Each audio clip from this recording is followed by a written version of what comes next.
માં જો તો સેક્શન ઈ માં ત્રીજો બોલો 50 વર્ષની ઉંમરના કોઈપણ વ્યક્તિ એક વર્ષ દરમિયાન મૃત્યુ પામે તેની સંભાવના 0.01 હોય. અટકી જાઓ. મૃત્યુ પામે 0.01 પછી ઉભા રહો 1 મિનિટ. સંભાવના એટલે P કહેવાય ને, મૃત્યુ પામે ને પછી આગળ જોયું જશે એટલે Q બરાબર 1 માઇનસ 0.01 એટલે 0.99 થાય. જોઈ લો Q બરાબર. ઓકે, આગળ બોલો. તો આવી 5 વ્યક્તિઓના એક 5 વ્યક્તિઓ n બરાબર n બરાબર 5. પાંચ. ઉભા રહો, પહેલા સંભાવના વિતરણ પછી આગળ P of x NCx P raised to x Q raised to n minus x. n કેટલા છે ભાઈ? 5cx P 0.01 ની x અને Q 0.99 ની 5 minus x. બરાબર. ચલો આગે. પહેલું કોઈ પણ વ્યક્તિ વર્ષમાં મૃત્યુ ન પામે. મૃત્યુ ન પામે. બરાબર. x કેટલા લેવાના? આ સંભાવના કોની આપી છે? મૃત્યુ પામે. બરાબર. હવે તમને એમ કીધું છે કે વ્યક્તિ મૃત્યુ ન પામે તો x કેટલા? 0. કુલ 5 વ્યક્તિ છે, કોઈ મૃત્યુ પામે જ નહીં તો x કેટલા? 0. x 0. આમ જોજો P of 0. આમાં મેઇન બેનિફિટ શું છે કે ચોપડીના જ દાખલા આવશે. કદાચ ઓછી ખબર પડી તો આનું આ ફરી કરશો એટલે વસ્તુ તો રકમ સાથે આવવાની, આંકડા સાથે આવશે એટલે કોઈ ઇસ્યુ નહીં રહે. આનું આ કર્યા જ કરવું પડે તમારે. રિપીટ 5c 0 0.01 ની 0 અને 0.99 ની 5 માઇનસ 0. હવે આ બહુ મોટા કેલ્ક્યુલેશન આવશે. 1 1 કોઈને ફાવે તો કરી દો. 0.99 ની 5 ઘાત કેલ્સી વગર પોસિબલ જ નહીં.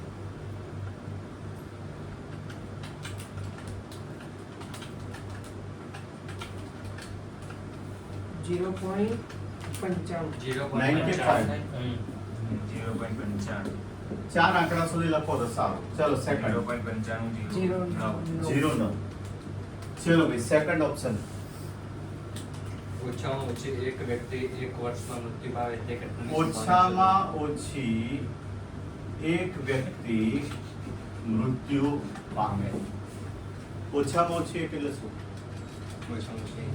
એક તો પામે. એક તો ખરું જ. એક હોય અથવા 2 હોય, 3 હોય, 4 હોય અથવા 5 હોય. કારણ કે કુલ વ્યક્તિ કેટલી છે? 5. બહુ જ તેનો રિવર્સ લોજિક છે. Reverse logic. ઓછામાં ઓછી એક તો ખરી જ, એનાથી વધે ખરું, ઘટે નહીં. બરાબર. હવે આ બધું શોધવું એના કરતા જે બાકી રહ્યું એકમાંથી શું કરી દેવાનું? કુલ સંભાવના તો 1 હોય. હવે n 5 છે. બરાબર.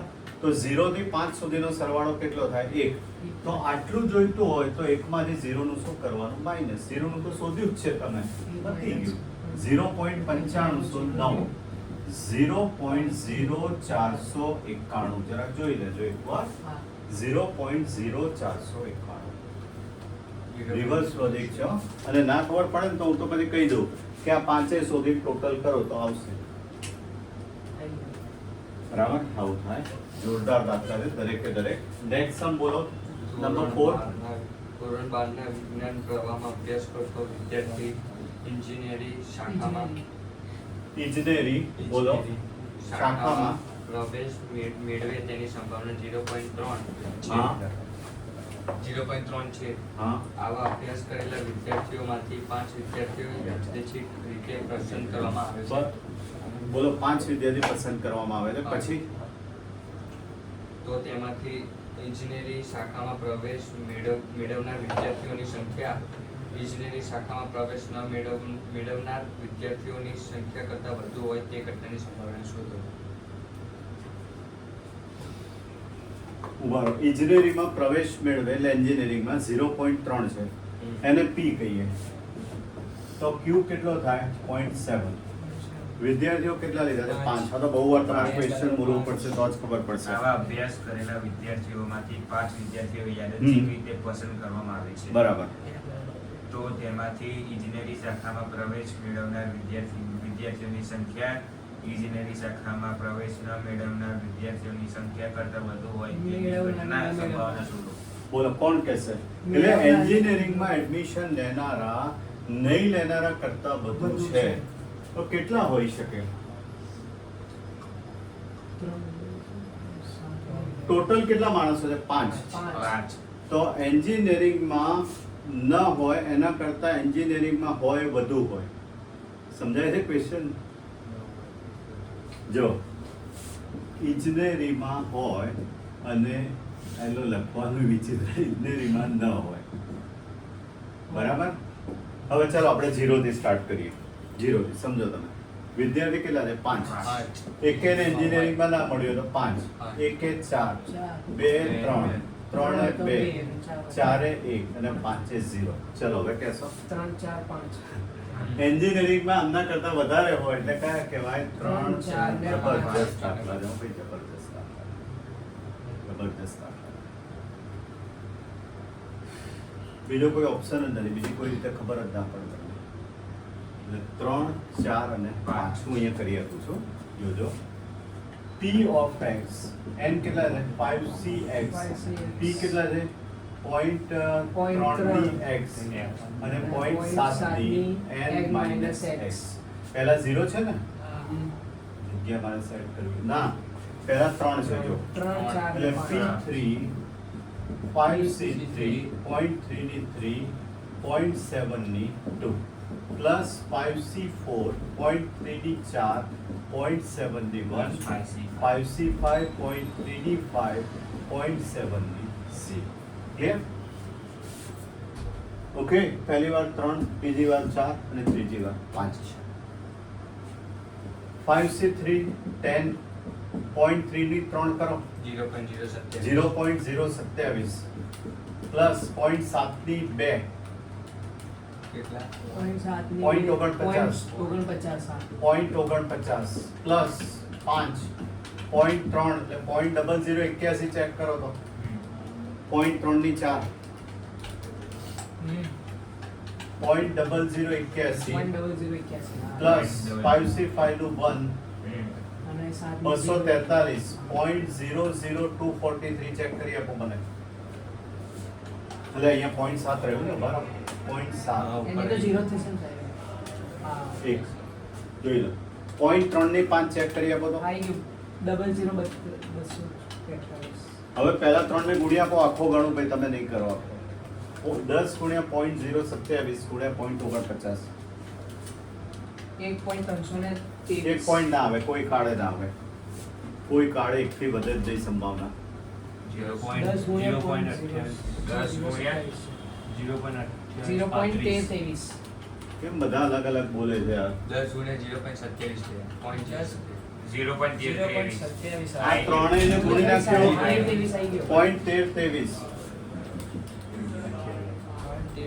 1323 પ્લસ પ્લસ 5 ગુણ્યા 0.00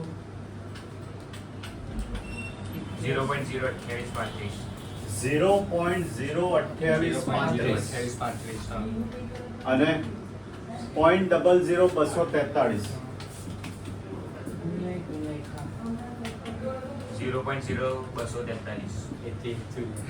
બોલે ભાઈ, બોલે એક મિનિટ. હું વળી આ ટોટલ મને એમ કે તું બોલ્યો.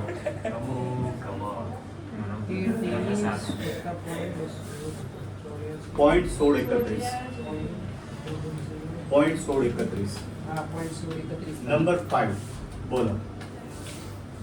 એક બ્રિજ ઉપર વિમાનમાંથી ફેંકવામાં આવેલ બોમ્બ બ્રિજ ઉપર પડે તેની સંભાવના 1/5 એક પંચમાંશ બ્રિજ ઉપર પડે. પડે તેની જોજો, P એટલે બ્રિજ પર પડે એટલે P 1/5 તો Q બરાબર 1 માંથી 1/5 થાય તો 4/5. ચલો આગળ.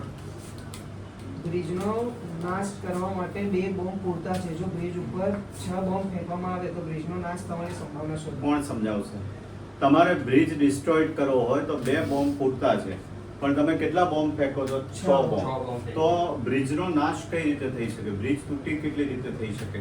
2 2 થી.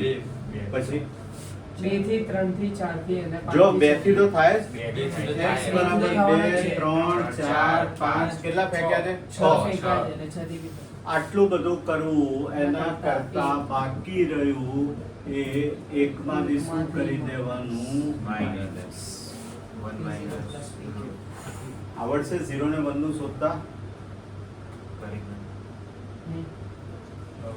ફરી આપવા દે ને ભાઈ. આવડશે 1 માઇનસ ચલો n કેટલા છે 5 સોરી 6 6 n મેં લખ્યા નહીં અહીંયા n 6 છે બરાબર ncx p કેટલા છે 1 પંચમાંશની x 4 પંચમાંશની 6 પ્લસ 6c1 1 પંચમાંશની 1 અને 4 પંચમાંશની 5. હવે તમે જાતે કરી લો ચલો ને એ કરવા દો ને એટલામાં હું બાકી રહેવા દઉં 1 માઇનસ 1 1 4 ચોક 16 64 નો સ્ક્વેર કેટલો થાય જુઓ તો 64 કેટલા ના થાય 40 40 96 હા ચાલી છે અને 5 ની 6 ઘાત 15 625 થાય છે 25 125 625 31 પછી 15 625 15 ના 625 15 625 પ્લસ 6 1 બાય 5 10 24 4 થી 5 ઘાત 10 અને 31 25 જુઓ તો બાકીનું જાતે કરી લો એટલે પૂરું બાકીનું તો નીચે લસા સરખો છે ઉપર પ્લસ કરી દો હવે સ્ટોપ કરી દે